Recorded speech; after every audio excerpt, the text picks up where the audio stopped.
Hi friends, welcome to our channel. దారిక్స్ వాళ్ళు ఇవాళ వచ్చేసి నా స్టైల్లో మటన్ దమ్ బిర్యానీ ఎలా చేస్తానో వీడియో అయితే చేశాను, తప్పకుండా వాచ్ చేసేయండి. సో ఫస్ట్ వచ్చేసి 1/2 kg మటన్ తీసుకొని బాగా క్లీన్ చేసుకునేసి కొంచెం చిన్న చిన్న ముక్కలుగా అయితే కట్ చేసి పెట్టేసుకున్నాను. సో ఇందులో కొంచెం కొత్తమల్లి, పుదీనా అయితే యాడ్ చేసుకున్నాను. సో మసాలా దినుసులు ఉంటాయి కదా, ఇవన్నీ కొంచెం అయితే యాడ్ చేసుకున్నాను అనమాట.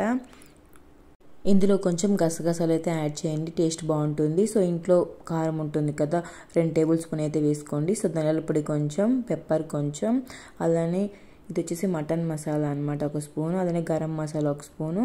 సో ఇవన్నీ వేసేసి కొంచెం సాల్ట్ వేసుకొని బాగా అయితే మిక్స్ చేసుకోండి, ముక్కకు బాగా పట్టాలన్నమాట. సో పట్టేంత వరకు బాగా కలుపుకోండి సాఫ్ట్గా. సో సాల్ట్ గాన సరిపోకపోతే మళ్ళీ కొంచెం యాడ్ చేసుకునేసి టేస్ట్ అయితే కొంచెం అలా టచ్ చేసి చూడండి, టేస్ట్ చాలకపోతే కొంచెం అయితే వేసుకోండి. సో అలానే 1 స్పూన్ ఆయిల్ యాడ్ చేయండి, అలానే 1 గ్లాస్ ఆఫ్ పెరుగు యాడ్ చేసేసి ఇందులో బిర్యానీ మసాలా 1 స్పూన్ అయితే వేసుకొని బాగా మిక్స్ చేసుకోండి. సో సాఫ్ట్గా అయితే వస్తుందన్నమాట. సో ముక్కకు కూడా బాగా పడుతుంది.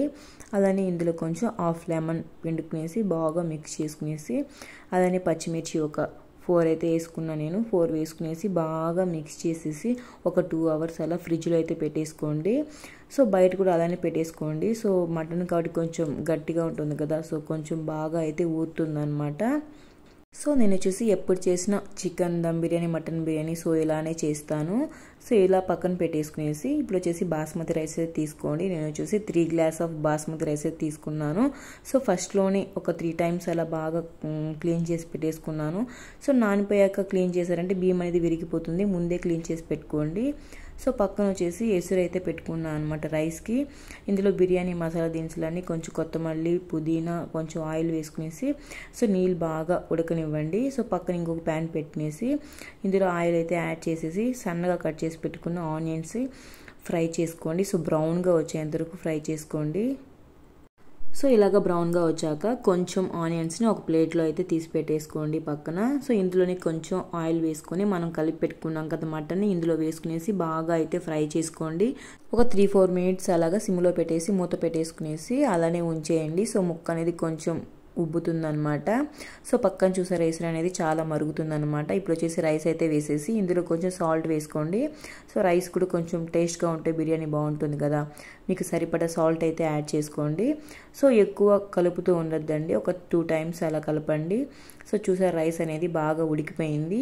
కొంచెం మెత్తగా కాకుండా కొంచెం గట్టిగా ఉన్నప్పుడు రైస్ అనేది వంచేసుకోవాలన్నమాట. సో ఇప్పుడు చూసారా ముక్క అనేది కొంచెం ఉబ్బింది. సో ఇందులో చల్లనీళ్ళు పోయకుండా మటన్ కాబట్టి సో మీకు ఎలా ఇష్టమో కుక్కర్లో ఒక 3-4 విజిల్స్ పెట్టి కూడా ఇలా ట్రై చేయండి. సో నేను వచ్చేసి విజిల్ పెట్టకుండా ఇలా ట్రై చేస్తున్నాను అనమాట. సో చల్లనీళ్ళు కాకుండా హాట్ వాటర్ అయితే బాగా కాంచుకొని ఒక 6-7 గ్లాసులు అయితే వాటర్ అయితే ఇందులో వేసుకున్నా. సో మీరు ముక్క ఉడకదు అనుకుంటే ఇంకొక ఎక్స్ట్రా ఒక 2-3 గ్లాసెస్ కూడా వేసుకోండి. సో ఇలాగా సిమ్ కాకుండా, ఫుల్ కాకుండా మీడియం ఫ్లేమ్లో పెట్టేసుకోండి. ఒక 20 మినిట్స్లో మటన్ అనేది చాలా అయితే ఉడికిపోతుంది అనమాట. చూసారా మటన్ ఎంత బాగా ఉడికిపోయిందో. సో ఇప్పుడు వచ్చేసి రైస్ తీసుకొని గరిటో ఇలా చుట్టూరు అయితే రైస్ అయితే వేసేసుకోండి. ఇందులో మనం ఫ్రై చేసి పెట్టుకున్న ఆనియన్స్ ఉన్నాయి కదా, పైన అలా చల్లేసుకోండి. అలానే కొత్తిమీర కూడా వేసుకునేసాక కేసరి కలర్ ఉంటుంది కదా, ఫుడ్ కలర్, సో కలర్ఫుల్గా ఉండడానికి కొంచెం అలా లైట్గా ఫుడ్ కలర్ అయితే నేను యాడ్ చేస్తున్నాను. సో మీరు ఫుడ్ కలర్ వద్దనుకుంటే స్కిప్ చేసేయండి. సో నేను వచ్చేసి ఇలానే చేస్తాను మటన్ దమ్ బిర్యానీ. సో చాలా టేస్టీగా వస్తుందన్నమాట, ఎగుటుగా లేకుండా, ఆయిలీగా లేకుండా. సో రైస్ తింటూ ఉంటే ఇంకా తిందామా అనిపించేలాగా ఉంటుందన్నమాట. నేను ఇప్పుడు ఇలానే చేస్తుంటాను. సో లాస్ట్లో వచ్చేసి ఒక 3-4 మినిట్స్ అలాగా మూత పెట్టేసుకొని వెయిట్ ఏదైనా పెట్టేసుకొని అలానే స్టవ్ ఆఫ్ చేసుకోండి. సో చూసారా మటన్ దమ్ బిర్యానీ అయితే రెడీ అయిపోయింది అనమాట. సో కలర్ఫుల్గా ఉంది. సో రైస్ అంతా ఇప్పుడు వచ్చేసి నేనైతే మిక్స్ చేసేస్తున్నాను అనమాట. సో రైస్ చూసారా ఎంత పలపలనేసి ఉందో. సో చూసారా మిక్స్ చేసేసాక కలర్ఫుల్ మటన్ దమ్ బిర్యానీ అయితే రెడీ అయిపోయింది అనమాట. సో బిర్యానీకి కంపల్సరీ పెరుగు రైతా అయితే ఉండాల్సిందే కదా. ఆనియన్స్, కొత్తమల్లి వేసుకునేసి పెరుగు పచ్చడి కూడా తయారు చేసేసాను. సో ఇప్పుడు చూసారా ప్లేట్లో అయితే మటన్ దమ్ బిర్యానీ అయితే వేస్తున్నాను. సో చాలా టేస్టీగా వచ్చింది.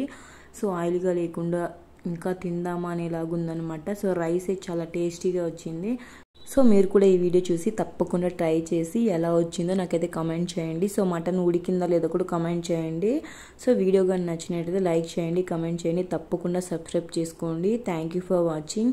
సో చూసారా ఎంత బాగుందో కలర్ఫుల్గా. సో మటన్ కూడా చాలా ఉడికిపోయింది అనమాట. Thank you for watching.